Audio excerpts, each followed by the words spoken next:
Students, welcome to एमआरजन public school classes. आज हम क्लास 12th में पॉलिटिकल साइंस अपनी बुक का चैप्टर 3 स्टार्ट करेंगे, जिसका नाम है पॉलिटिक्स ऑफ प्लान डेवलपमेंट। देखिए, हमारा फर्स्ट पॉइंट है, Orissa is one of the largest reserve of untapped iron और in the country is been seem as an important investment destination and the next the state government has sign memorandum understanding with both international and domestic steel makers. अब क्या किया, जो उड़ीसा की government थी, जो state government थी वहाँ की, उसने साइन किया मेमोरेंडम दोनों तरीके से, इंटरनेशनली भी और डोमेस्टिक भी। अब जब ये इन्वेस्टमेंट, ये सिग्नेचर हो चुका था, मतलब साइन वो कर चुके थे, अब ये देखा जाएगा कि जो प्रॉफिट होगा, मतलब जो आयरन और है उससे प्रॉफिट क्या होगा, कि हम कैपिटल इन्वेस्टमेंट करेंगे वहाँ पे। भाई इन्वेस्टमेंट होगी, हमें फैक्ट्री सेटअप करनी पड़ेंगी, इससे लोगों को एम्प्लॉयमेंट प्रोवाइड कराई जाएगी, उसकी अपॉर्चुनिटी मिलेंगी। स्टेट डेवलपमेंट होगा। स्टेट किस तरीके से डेवलपमेंट होगा, जब वो इंडस्ट्रियल एरिया में कन्वर्ट होगा तो वहाँ पे रोड की फैसिलिटी प्रोवाइड होंगी, इलेक्ट्रिसिटी की फैसिलिटी प्रोवाइड होगी। लेकिन देखिए, जहाँ कहीं भी प्रॉफिट होता है तो ज़रूरी नहीं है सिर्फ प्रॉफिट ही हो, अब यहाँ पे लॉस भी होगा। तो हर एक, जैसे कि हमने पहले क्लास में डिस्कस किया हुआ है कि हर एक पॉइंट ऑफ व्यू के नेगेटिव और पॉजिटिव दोनों पॉइंट्स होते हैं। तो अगर यहाँ पे प्रॉफिट हो रहा है तो यहाँ पे लॉस भी होगा। तो ट्राइबल पॉपुलेशन, जो वहाँ फॉरेस्ट में ट्राइबल्स लोग रह रहे हैं, वो पॉपुलेशन, उनकी लाइफ के ऊपर बहुत इफेक्ट पड़ेगा। तो the tribal population fear that the setting up the industries would mean displacement from their homes and livelihood pollute the environment.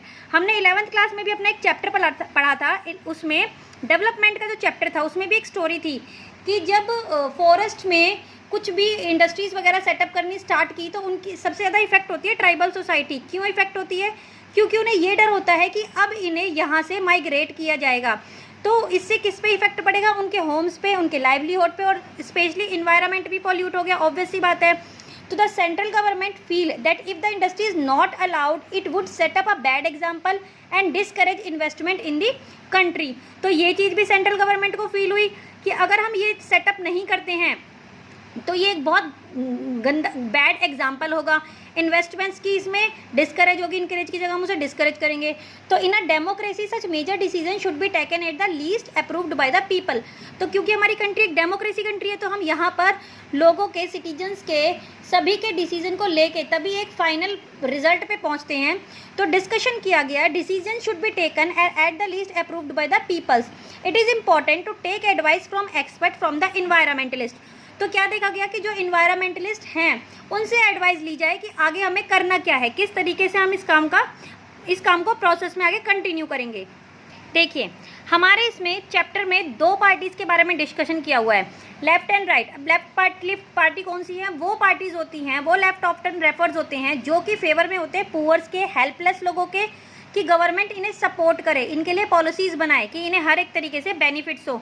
और राइट पार्टी किसके फेवर में थी? उन्होंने ये कहा था कि उनका ये बिलीव था कि कंपटीशन का वर्क है, तो मार्केट जैसे कैपिटलिज्म है, आज के टाइम पे हमारे यहाँ पे कैपिटलिज्म है, तो rights refer to those who believe that free to competition and market economic alone ensure progress, that the government should not unnecessary interference in the economic.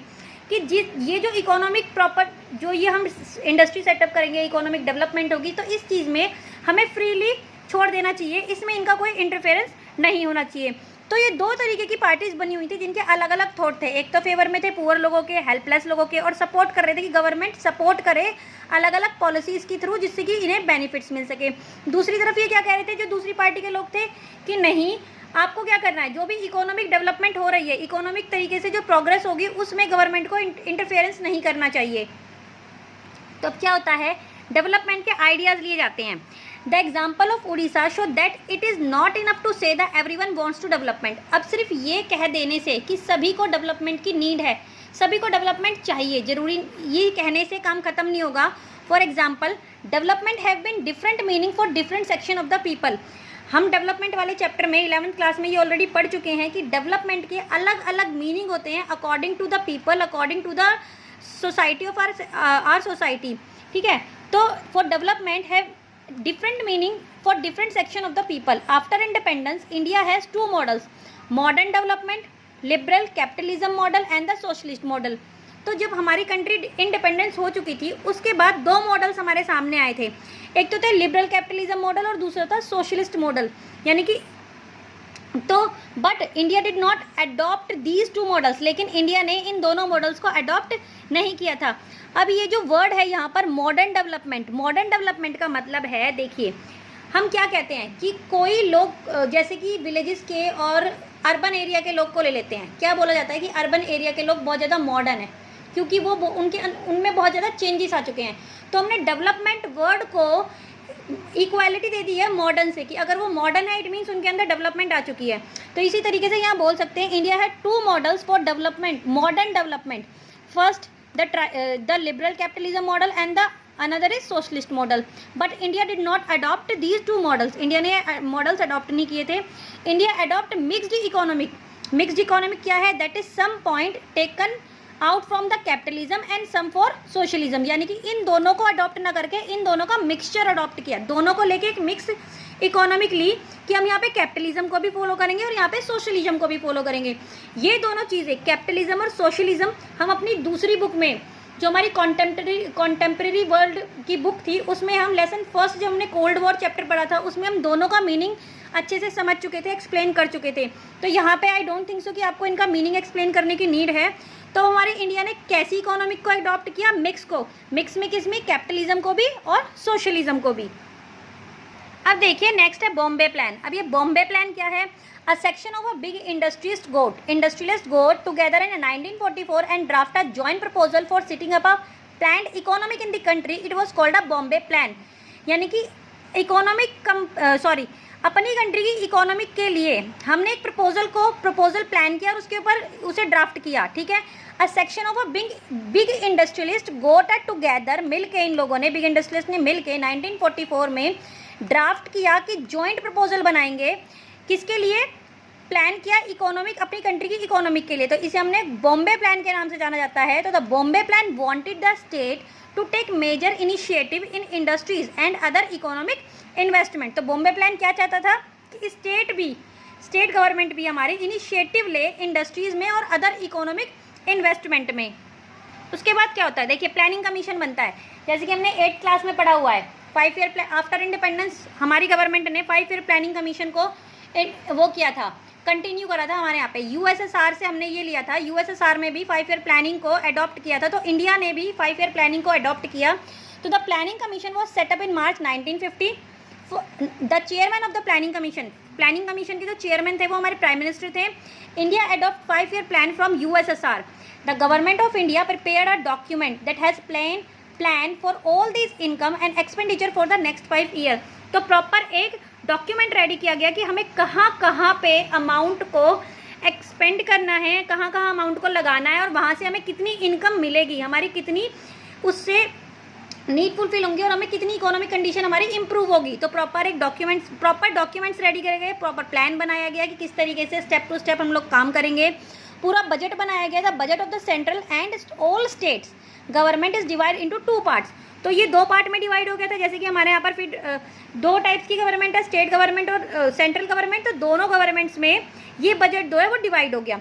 Non plan budget that is a spend on routine item on the yearly basis of a plan budget that is a spend on a 5 year basis as per the priority fixed by the plan. तो ये plan बन के तो ready हो गया। अब ये देखते हैं कि फर्स्ट 5 ईयर में क्या प्लान हुआ। जो हमारी फर्स्ट 5 ईयर प्लानिंग थी 51 से लेके 56 थी। इसके जो KN राज यंग इकोनॉमिक्स थे जो कि इस चीज़ में इन्वॉल्व थे इसे ड्राफ्ट करने में कि 5 ईयर की प्लानिंग में हमें किस किस चीज़ को इंक्लूड करना है। तो KN Raj a young economics involved in the drafting the plan argued that the India should hasten slowly for the first 2 decades as the fast rate of development might endangers democracy. First 5-year plan addressing mainly on the agriculture sector including the investment in dam and irrigation. तो हम planning कहाँ पे करेंगे, हमें कहाँ पे focus करना है। पहले हम क्या देखेंगे, एग्रीकल्चर। भाई अगर यहाँ पे बहुत सारी क्रॉप्स को हम प्रोड्यूस करेंगे तो ऑब्वियस सी बात है हम क्रॉप्स के थ्रू एक्सपोर्ट भी कर सकते हैं, दूसरी कंट्रीज़ के साथ भी अपना बिजनेस सेटअप कर सकते हैं और उससे हमारी इकोनॉमिक कंडीशन इंप्रूव होगी। और हमें डैम्स भी बनाने पड़ेंगे, तो हम कहाँ पे इन्वेस्टमेंट करेंगे, एग्रीकल्चर सेक्टर में, including the investment in dams and irrigation. And the next is hug allocation were made for a large scale project like a Bhakra Nangla dam. It focus on the land reform as the key of the country development. अब land में भी reforms लाने पड़ेंगे, थोड़े बहुत changes लेके आने पड़ेंगे अपनी कंट्री की डेवलपमेंट के लिए। आगे देखते हैं। अब सेकंड 5 ईयर प्लान में क्या हुआ? अब सेकंड 5 ईयर प्लानिंग है 56 से लेके 61 तक। तो it was mainly focused on heavy industries under the leadership of PC Mahalanobis development. तो अब फर्स्ट में हमने क्या देखा था? हमने एग्रीकल्चर को फोकस किया, हमने इरिगेशन को फोकस किया और हमने क्या करा? डैम्स को फोकस किया। अब यहाँ पे हम क्या करेंगे? इंडस्ट्रीज को फोकस करेंगे। डेवलपमेंट शुड बी फास्ट, कि हमें अब जो डेवलपमेंट करनी है वो फास्ट तरीके से ही करनी पड़ेगी। To set up a heavy industries, तो इसके लिए हमें अपनी हैवी इंडस्ट्रीज सेटअप्स करनी पड़ेंगी, बड़ी बड़ी, जैसे कि electricity, railway, steel, machineries and communication. तो फर्स्ट 5 ईयर प्लानिंग में हमने क्या देखा? एग्रीकल्चर को फोकस किया गया था, इरिगेशन को, डैम को, और सेकंड 5 ईयर प्लानिंग में हमने इंडस्ट्रीज को भी इंक्लूड किया इसके साथ। अब देखेंगे नेक्स्ट टॉपिक है हमारा एग्रीकल्चर वर्सेस इंडस्ट्रीज।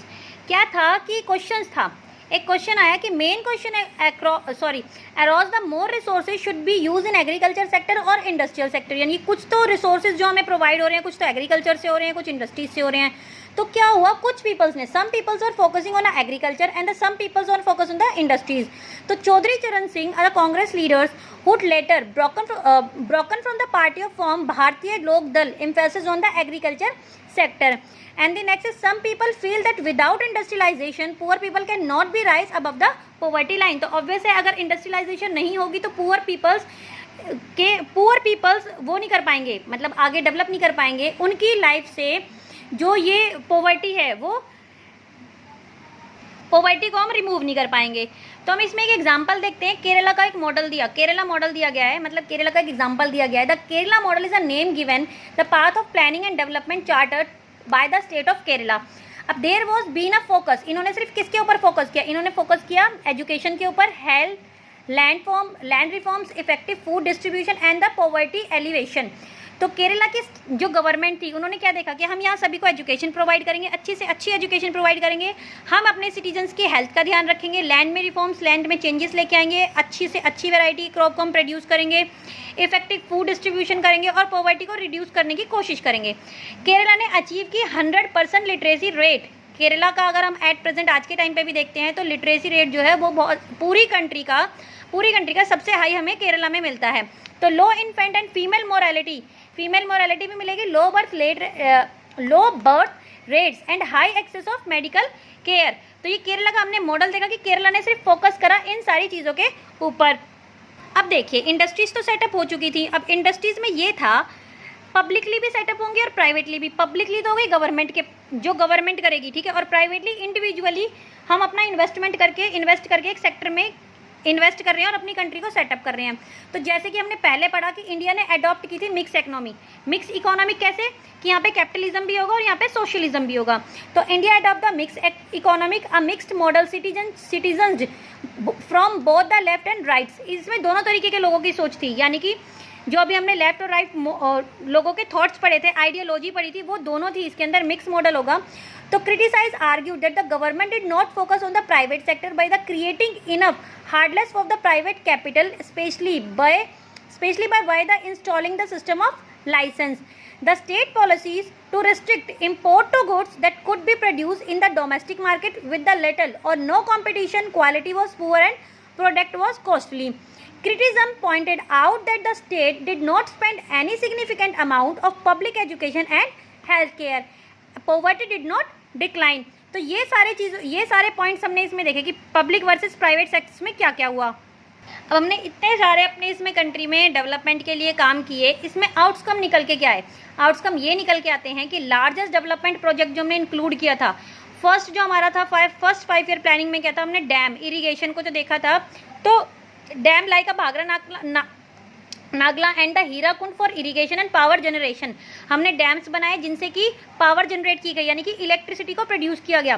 फिर सम ऑफ द हैवी इंडस्ट्रीज, बहुत सारी हैवी इंडस्ट्रीज बनी थी, जैसे कि स्टील प्लांट बनाई, ऑयल रिफाइनरीज बनाई, मैन्युफैक्चरिंग यूनिट्स, ये सारी हमने यहाँ पे इंडस्ट्री सेटअप्स करनी स्टार्ट करी थी। फिर इंफ्रास्ट्रक्चर को भी हमने ध्यान दिया for transport and the communication was improved. पहले से अपनी कंट्री की हमने कम्युनिकेशन को इम्प्रूव किया। इसी के साथ साथ हमने ये भी देखा कि लैंड रिफॉर्म्स हुआ। अब लैंड रिफॉर्म्स क्यों हुए? अगर लैंड रिफॉर्म्स नहीं होंगे तो क्रॉप को हम अच्छे तरीके से उन्हें नहीं अडॉप्ट कर पाएंगे, अच्छी क्रॉप को प्रोड्यूस नहीं कर पाएंगे, तो हमें चेंजेस करनी बहुत ज़रूरी है। तो जमींदारी सिस्टम जो यहाँ पे था, ब्रिटिशर्स के टाइम से उसे हमने अबॉलिश किया to release land from the big landlord, और जो बिग लैंडलॉर्ड के पास लैंड पोर्शन था उसे रिलीज कराया। Who were least interest in agriculture, land were consolidated to bring small pieces together and increase the farm size. Despite us selling people with excess land manage the violent law, the tenants who work on someone else's land were given the greater legal security with the rare implement. तो इस तरीके से land में reforms हुए, land में changes हुए कि अगर हम जब तक फ्रीली लोगों को प्रोवाइड नहीं कराएंगे और जो स्पेशली उन्हें जिन्हें इंटरेस्ट नहीं है एग्रीकल्चर में, उन्हें हम लैंड वाला पोर्शन दे देंगे तो हम इस पोर्शन में यानी कि एग्रीकल्चर वाले सेक्टर में इम्प्रूवमेंट नहीं कर पाएंगे। तो इसलिए हमें लैंड रिफॉर्म्स की भी नीड पड़ी। तो इन सब तरीक़ों से हमने देखा कि किस के वजह से नई नई चीज़ों की चेंजेस करने की वजह से हमारी कंट्री में डेवलपमेंट को हम डेवलपमेंट कर पाए और जिससे कि हमारी कंडीशन इम्प्रूव हो पाई। तो यहाँ पे हम अपना चैप्टर ख़त्म करते हैं। Thank you, have a nice day.